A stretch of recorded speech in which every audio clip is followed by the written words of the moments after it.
ನಮಸ್ಕಾರ ವೀಕ್ಷಕರೇ, ಮತ್ತೊಂದು ವಿಡಿಯೋಗೆ ಸ್ವಾಗತ. ಈಗ ತಾನೇ ಬಿಗ್ ಬಾಸ್ ಅವ್ರದ್ದು ಪ್ರೋಮೋ ಬಿಟ್ಟಿದ್ದಾರೆ. ಪ್ರೋಮೋ ಮಾತ್ರ ಸೂಪರ್ ಆಗಿದೆ ಅಂತ ಹೇಳ್ಬೋದು. ಇವಾಗ ನಾಮಿನೇಷನ್ ಪ್ರಕ್ರಿಯೆ ನಡೀತಾ ಇದೆ ಬಿಗ್ ಬಾಸ್ ಮನೆಯಲ್ಲಿ. ಇವತ್ತು ಸೋಮವಾರ ಆಗಿರೋದ್ರಿಂದ ನಾಮಿನೇಷನ್ ನಡೀತಾ ಇದೆ. ಆದ್ರೆ ಇಲ್ಲಿ ನಾಮಿನೇಷನ್ ನ ಯಾರಿಗೆ ಹೇಗೆ ಕೊಡ್ಬೇಕು ಅಂತ ಬಂದ್ರೆ, ಇಲ್ಲಿ ಯಾರು ಮನೆಯ ನಿಯಮನ, ಮೂಲ ನಿಯಮನ ಪದೇ ಪದೇ ಮೀರ್ತಾ ಇರ್ತಾರೋ ಅವ್ರಿಗೆ ಕೊಡ್ಬೇಕು ಅಂತ ಇಲ್ಲಿ ಬಿಗ್ ಬಾಸ್ ಅವರು ಹೇಳಿದ್ದಾರೆ. ಸೊ ಹಾಗಾಗಿ ಎಲ್ಲಾ ಮನೆ ಮಂದಿ ಬಂದ್ಬಿಟ್ಟು ನಿಯಮಗಳನ್ನ ಯಾರು ಹೆಚ್ಚಾಗಿ ಮುರಿತಾರೋ ಅವರ ಹೆಸರನ್ನ ತಗೊಂಡು ಹೇಳ್ತಾ ಇದ್ದಾರೆ ಅಂತ ಹೇಳ್ಬೋದು. ಇನ್ನು ಮನೆಯನ್ನು ಮೂಲ ನಿಯಮಗಳಲ್ಲಿ ಒಂದಾಗಿರುವಂತ ಕಳಪೆಗಾಗಿರ್ಬೋದು, ನಾಮಿನೇಷನ್ಗಾಗಿರ್ಬೋದು, ಹಾಗೇನೆ ಉತ್ತಮ ಕೊಡೋದಕ್ಕಾಗಿರ್ಬೋದು, ಯಾವುದೇ ರೀತಿಯಾದ ಚರ್ಚೆಯನ್ನ ಮಾಡಬಾರ್ದು. ನಿಮ್ಮ ಅನಿಸಿಕೆ ಮಾತ್ರ ಹೇಳ್ಬೇಕು, ಬೇರೆಯವ್ರ ಜೊತೆ ಮಾತಾಡಬಾರ್ದು ಅಂತ ಮೂಲ ನಿಯಮ ಇದ್ರೂ ಕೂಡ ತಮ್ಮದೇ ಆದಂತಹ ಗುಂಪುಗಳನ್ನ ಮಾಡ್ಕೊಂಡು ಇಲ್ಲಿ ಚರ್ಚೆ ಮಾಡಿನೇ ಇವಾಗ ಒಂದ್ ವಾರ ಅಲ್ಲ, 2 ವಾರ ಅಲ್ಲ, 2-3 ವಾರ ಅದೇ ರೀತಿಯಾಗಿ ಕಳಪೆಗದು ಕೊಟ್ಟಿದ್ದಾರೆ. ಸೊ ಅದನ್ನ ಇಲ್ಲಿ ನಿನ್ನಿನ ಎಪಿಸೋಡ್ ಅಲ್ಲಿ ಕಿಚ್ಚ ಸುದೀಪ್ ಅವರು ಹೇಳಲೇಬೇಕಿತ್ತು. ಆದ್ರೆ ಹೇಳಿಲ್ಲ. ಬರೀ ಮೇಲ್ ಮಾತ್ರ ಮಾತಾಡಿ ಕಳಪೆಗೆ ಯಾವ ರೀತಿ ಕೊಟ್ಟಿದಾರ ಅಂತ ಮಾತಾಡಿದ್ರೆ ಇಲ್ಲಿ ನೀವೇ ಕಳಪೆ ಆಗ್ತೀರಾ, ಅದು ಬೇಡ, ಅರ್ಥ ಆಗಿದೆ ಅನ್ಕೋತೀನಿ ಅಂತ ಹೇಳ್ಬಿಟ್ಟು ಸುಮ್ನೆ ಆದ್ರು. ಅದು ಯಾಕ್ ಮಾಡ್ಬೇಕಿತ್ತು? ಈ ರೀತಿಯಾಗಿ ನಾಮಿನೇಷನ್ ಕೊಡ್ತಾ ಇದ್ದಾರೆ ಅಂದಾಗ ಅದು ಕೂಡ ಒಂದು ಮೂಲ ನಿಯಮ.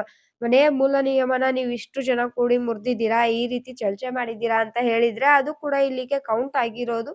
ಸೊ ಅದನ್ನ ಬಿಗ್ ಬಾಸ್ ಅವರು ಅಥವಾ ಸುದೀಪ್ ಅವರು ಚರ್ಚೆ ಮಾಡ್ದಿರ ತಪ್ಪು ಮಾಡಿದ್ರು ಅಂತ ನನಗೆ ಅನಿಸ್ತಾ ಇದೆ. ಇನ್ನು ಪ್ರೊಮೋಗಳಿಗೆ ನೋಡೋದಾದ್ರೆ, ಮೊದಲಿಗೆ ಇಲ್ಲಿ ಬಿಗ್ ಬಾಸ್ ಅವರು ಪದೇ ಪದೇ ಮನೆಯ ನಿಯಮನ ಯಾರು ಮುರಿತಿದ್ದಾರೆ ಅಂತ ಕೇಳ್ತಾ ಇದ್ದಾರೆ. ಇದು ನಾಮಿನೇಷನ್ ಮಾಡೋಕೆ ಯಾರ್ಯಾರಿಗೆ ಯಾವ್ಯಾವ ಕಾರಣ ಕೊಟ್ಟು ಯಾರ್ಯಾರು ಮಾಡ್ತಾ ಇದ್ದಾರೆ ಅಂತ ಕೇಳ್ಬಿಟ್ಟು ಅವ್ರನ್ನ ನಾಮಿನೇಟ್ ಮಾಡಿರೋ ರೀತಿ ಇಲ್ಲಿ ಕಾಣಿಸ್ತಾ ಇದೆ. ಬರೀ ಇದು ಒಂದೇ ಟಾಪಿಕ್ ಅಲ್ದಿರ ಬೇರೆ ಬೇರೆ ಟಾಪಿಕ್ ನ ತಗೊಂಡು ಇಲ್ಲಿ ನಾಮಿನೇಟ್ ಮಾಡಿರೋ ಅಂತ ಚಾನ್ಸಸ್ ಜಾಸ್ತಿ ಇದೆ. ಯಾಕಪ್ಪ ಅಂದ್ರೆ ಗಿಲ್ಲಿ ಅವ್ರಿಗೂ ಕೂಡ ಗುಲಾಮ ಎಂಬ ಒಂದು ಡ್ರೆಸ್ ನ ಹಾಕಿ ಕೂರಿಸಿದ್ದಾರೆ. ಸೊ ಅವರು ಕೂಡ ನಾಮಿನೇಟ್ ಆಗಿದಾರ, ಏನ್ ಮಾಡಿದಾರೆ ಅಂತ ಗೊತ್ತಿಲ್ಲ. ಇಲ್ಲಿ ನಾಮಿನೇಟ್ ಆದಂತ ಜಾನ್ವಿ ಅವ್ರಿಗೆ ಹಾಗೇನೆ ಅಶ್ವಿನಿ ಗೌಡ ಅವರಿಗೆ ಹಣೆ ಮೇಲೆ ಪಟ್ಟಿ ಕೂಡ ಹಚ್ಚಿದ್ದಾರೆ. ಆದ್ರೆ ಅದೇ ರೀತಿಯಾದ ಪಟ್ಟಿಯನ್ನ ಇಲ್ಲಿ ಗಿಲ್ಲಿ ಅವರಿಗೆ ಏನು ಹಚ್ಚಿಲ್ಲ. ಆದ್ರೆ ಯಾಕೆ ಅವ್ರಿಗೆ ಗುಲಾಮ ಎಂದು ಕೊಟ್ಟಿದ್ದಾರೆ ಅಂತ ಕಾಯ್ದು ನೋಡ್ಬೇಕಾಗಿದೆ. ಇನ್ನು ಅಶ್ವಿನಿ ಗೌಡ ಅವರಿಗೆ ಇಲ್ಲಿ ಮನೆಯ ರೂಲ್ಸ್ ಅನ್ನ ಜಾಸ್ತಿ ಬ್ರೇಕ್ ಮಾಡ್ತಿದ್ದಾರೆ ಅಂತ ಇಲ್ಲಿ ಹೇಳಿದ್ದಾರೆ. ಯಾರ್ಯಾರಪ್ಪ ಅಂದ್ರೆ ಅಶ್ವಿನಿ ಗೌಡ ಅವ್ರಿಗೆ ಹೇಳಿರೋದು ಬಂದ್ಬಿಟ್ಟು ಗಿಲ್ಲಿ ಅವರು, ಸೂರಜ್ ಅವರು, ಹಾಗೇನೆ ರಾಶಿಕಾ ಅವರು ಇಲ್ಲಿ ಅಶ್ವಿನಿ ಗೌಡ ಅವರು ಮನೆಯ ನಿಯಮನ ಮುರಿತಿದ್ದಾರೆ ಪದೇ ಪದೇ ಅಂತ ಹೇಳಿದ್ದಾರೆ. ಅದರಲ್ಲಿ ಗಿಲ್ಲಿ ಅವರ ಎಕ್ಸ್‌ಪ್ಲನೇಷನ್ ಅನ್ನ ಕೂಡ ತೋರಿಸಿದ್ದಾರೆ. ಏನಪ್ಪಾ ಅಂದ್ರೆ ಇವ್ರಿಗೆ ನಾಮಿನೇಷನ್ ಮೇಲೂ ಸೀರಿಯಸ್ನೆಸ್ ಇಲ್ಲ, ಹಾಗೇನೆ ರೂಲ್ಸ್ ಮೇಲೂ ಸೀರಿಯಸ್ನೆಸ್ ಇಲ್ಲ. ಇವ್ರಿಗೆ ಕಠಿಣವಾದ ಶಿಕ್ಷೆನ ಕೊಡ್ಬೇಕು ಅಂತ ಇಲ್ಲಿ ಗಿಲ್ಲಿ ಹೇಳ್ತಾ ಇದ್ದಾರೆ. ಕಠಿಣವಾದ ಶಿಕ್ಷೆ ಅನ್ನೋದು ಇಲ್ಲಿ ಯಾಕೋ ಸರಿ ಹೋಗ್ಲಿಲ್ಲ ಅನ್ಬೋದು. ಆದ್ರೆ ಅವ್ರು ಮಾತಾಡೋ ರೀತಿನೇ ಹೇಗಿದೆ, ಅದರಲ್ಲೇನ್ ತಪ್ಪು ಕೂಡ ಇಲ್ಲ ಅಂತ ಹೇಳ್ಬೋದು. ಬಟ್ ಇದು ಟಾಂಟ್ ಮಾಡಿರೋ ರೀತಿ ಇರುತ್ತೆ. ಹಾಗೇನೆ ಅಶ್ವಿನಿ ಗೌಡ ಅವರಿಗೆ ಸರಿಯಾಗಿನೇ ಉರಿಸ್ತಿದ್ದಾರೆ ಅಂತ ಹೇಳ್ಬೋದು ಪ್ರೋಮೋದಲ್ಲಿ ನೋಡಿದ್ರೆ. ಇನ್ನು ಎಪಿಸೋಡ್ ಅಲ್ಲಿ ಹೇಗಿರುತ್ತೋ ಕಾಯ್ದು ನೋಡ್ಬೇಕು. ಇಲ್ಲಿ ಎಪಿಸೋಡ್ ಅಲ್ಲಿ ಆಗಿರ್ಬೋದು, ಹಾಗೇನೆ ಈ ಪ್ರೋಮೋದಲ್ಲಾಗಿರ್ಬೋದು ನಮಗೆ ಒಂದೊಂದ್ ತುಣುಕ್ನ ಮಾತ್ರ ತೋರಿಸ್ತಾರೆ. ಆದ್ರೆ ಲೈವ್ ಅಲ್ಲಂತೂ ಅಶ್ವಿನಿ ಗೌಡ ಅವರಿಗಾಗಿರ್ಬೋದು, ಬೇರೆ ಕಂಟೆಸ್ಟೆಂಟ್ ಗಳಿಗೆ ಗಿಲ್ಲಿ ಅವರು ಸಖತ್ತಾಗೇನೆ ಟಾಂಟ್ ಕೊಡೋದು, ಉರ್ಸೋದು ಮಾಡ್ತಾನೆ ಇರ್ತಾರೆ. ಅದ್ರಲ್ಲಿ ಈ ತರ ವಿಚಾರ ಸಿಕ್ಕ್ರೆ ಕೇಳ್ಬೇಕಾ, ಇನ್ನು ಜಾಸ್ತಿನೇ ಮಾಡ್ತಾರೆ ಅಂತ ಹೇಳ್ಬೋದು. ಇನ್ನು ಇದಕ್ಕೆ ನಾಮಿನೇಟ್ ಆಗಿರುವಂತ ಅಶ್ವಿನಿ ಗೌಡ ಅವರಿಗೆ ಮನೆಯ ನಿಯಮಗಳನ್ನ ಮುರಿದಿರೋದಕ್ಕೆ ಏನೇನು ಕಠಿಣ ಶಿಕ್ಷೆಯನ್ನ ಕೊಟ್ಟಿದ್ದಾರೆ ಅಂದ್ರೆ, ಎಲ್ಲಾ ಸದಸ್ಯರ ಹತ್ರ ಹೋಗ್ಬಿಟ್ಟು ತಾವು ಬಸ್ಕಿಯನ್ನ ಹೊಡೆದು ಕ್ಷಮೆಯನ್ನ ಕೇಳಿ ಅದ್ರ ಜೊತೆಗೆ ಇನ್ನು ಮುಂದೆ ಈ ರೀತಿಯಾದ ತಪ್ಪುಗಳನ್ನ ನಾನು ಮಾಡೋದಿಲ್ಲ ಅಂತ ಕೂಡ ಹೇಳ್ಬೇಕಾಗಿದೆ. ಅದ್ರ ಜೊತೆಗೆ ಐ ಆಮ್ ಸಾರಿ ಎಂಬ ಬೋರ್ಡ್ ನ ಕೂಡ ಹಾಕಿದ್ದಾರೆ ಅವ್ರಿಗೆ.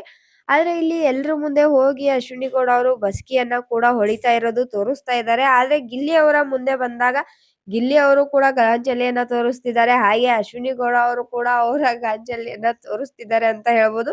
ಗಿಲ್ಲಿಗಂತೂ ಹೇಳೋದೇ ಬೇಡ, ಮೊದ್ಲಿಂದಾನೇ ಅವರು ಈ ರೀತಿ ಚಾನ್ಸ್‌ಗಳನ್ನ ಸಿಕ್ಕ್ರೆ ಸಖತ್ತಾಗೇನೆ ಯೂಸ್ ಮಾಡ್ಕೋತಾರೆ ಅಂತ ಹೇಳ್ಬೋದು. ಸಖತ್ತಾಗೇನೆ ಉರಿಸ್ತಾರೆ ಅಂತ ಕೂಡ ಹೇಳ್ಬೋದು.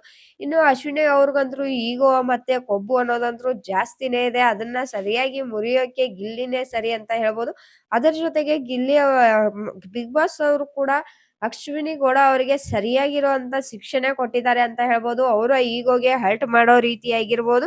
ಸೊ ಇಲ್ಲಿ ನೆಕ್ಸ್ಟ್ ನೋಡೋದಾದ್ರೆ ಎಲ್ರ ಹತ್ರ ಹೋಗ್ಬಿಟ್ಟು ಅಶ್ವಿನಿ ಗೌಡ ಅವರು ಬಸ್ಕಿ ಹೊಡೆದು ಸಾರಿನ ಕೇಳ್ತಾ ಇರ್ತಾರೆ. ಹಾಗೇನೆ ಗಿಲ್ಲಿ ಅವರ ಮುಂದೆ ಹೋದಾಗ ಗಿಲ್ಲಿ ಅವರು ಚೇರ್ ಮೇಲೆ ಕುತ್ಕೊಂಡು ಕಾಲ್ ಮೇಲೆ ಕಾಲ್ ಹಾಕೊಂಡು ಫುಲ್ ಅಟಿಟ್ಯೂಡ್ ಅಲ್ಲಿ ಹೇಳಿ ಅಂತ ಹೇಳ್ತಿದ್ದಾರೆ. ಅದಕ್ಕೆ ಅಶ್ವಿನಿ ಗೌಡ ಅವರು ಇಳಿಸು ಕಾಲ್ನ ತೀರಾ ಓವರ್ ಆಗಿ ಆಡ್ಬೇಡ ಅಂತ ಹೇಳ್ತಾ ಇದ್ದಾರೆ. ಇಲ್ಲಿ ಗಿಲ್ಲಿ ಅವರು ಓವರ್ ಆಗಿ ಆಡೋದು ಇದು ಹೊಸದೇನಲ್ಲ ಅಂತ ಹೇಳ್ಬೋದು. ಅದ್ರಲ್ಲೂ ಅಶ್ವಿನಿ ಗೌಡ ಅವರ ವಿಚಾರ ಬಂದಾಗ ಮಾತ್ರ ಗಿಲ್ಲಿ ಅವರು ಸಿಕ್ಕಾಪಟ್ಟೆನೆ ಉರಿಸ್ತಾರೆ ಅಂತ ಹೇಳ್ಬೋದು ಮೊದಲನೇ ದಿನದಿಂದ. ಆದ್ರೆ ಇವಾಗ ಒಂದೆರಡು ವಾರ ಅಶ್ವಿನಿ ಗೌಡ ಅವರು ಸೈಲೆಂಟ್ ಆಗಿದ್ರು.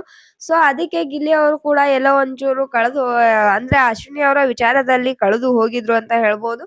ಆದ್ರೆ ಇವಾಗ ಮತ್ತೆ ಶುರುವಾಗಿದೆ. ಅಶ್ವಿನಿ ಗೌಡ ಅವ್ರನ್ನ ಸುಮ್ನೆ ಕೂರಕಂತ್ರು ಗಿಲ್ಲಿ ಬಿಡೋದಿಲ್ಲ ಅಂತ ಹೇಳ್ಬೋದು.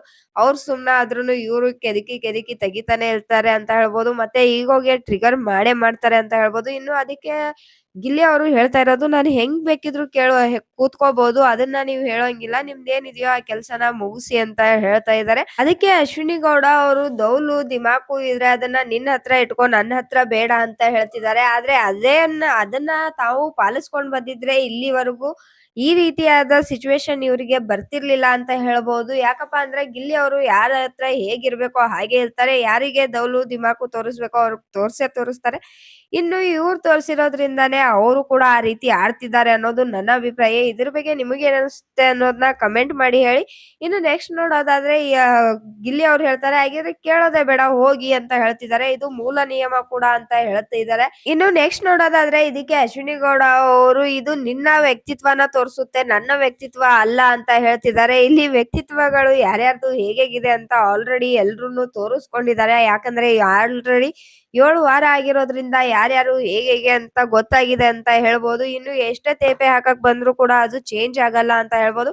ಇನ್ನು ಕಾಯ್ದು ನೋಡೋಣ ಯಾರ್ಯಾರಿಗೆ ಯಾವ್ಯಾವ ರೀತಿ ನಾಮಿನೇಟ್ ಮಾಡಿದ್ದಾರೆ, ಇನ್ನು ಯಾರ್ಯಾರು ನಾಮಿನೇಟ್ ಆಗಿದ್ದಾರೆ ಅನ್ನೋದನ್ನ ಎಪಿಸೋಡ್ ಅಲ್ಲೇ ಕಾಯ್ದು ನೋಡ್ಬೇಕು ಅಂತ ಹೇಳ್ತಾ, ಇದೇ ರೀತಿಯಾದ ಬಿಗ್ ಬಾಸ್ ರಿಲೇಟೆಡ್ ಅಪ್ಡೇಟ್ ಗಳಿಗಾಗಿ ನಮ್ಮ ಚಾನೆಲ್ ನ ಇನ್ನೂ ಸಬ್ಸ್ಕ್ರೈಬ್ ಮಾಡ್ಕೊಂಡಿಲ್ಲ ಅಂದ್ರೆ ಸಬ್ಸ್ಕ್ರೈಬ್ ಮಾಡ್ಕೊಳ್ಳಿ. ಹಾಗೇನೆ ಪಕ್ಕದಲ್ಲಿರುವಂತ ಬೆಲ್ ಐಕಾನ್ ನ ಕ್ಲಿಕ್ ಮಾಡಿ.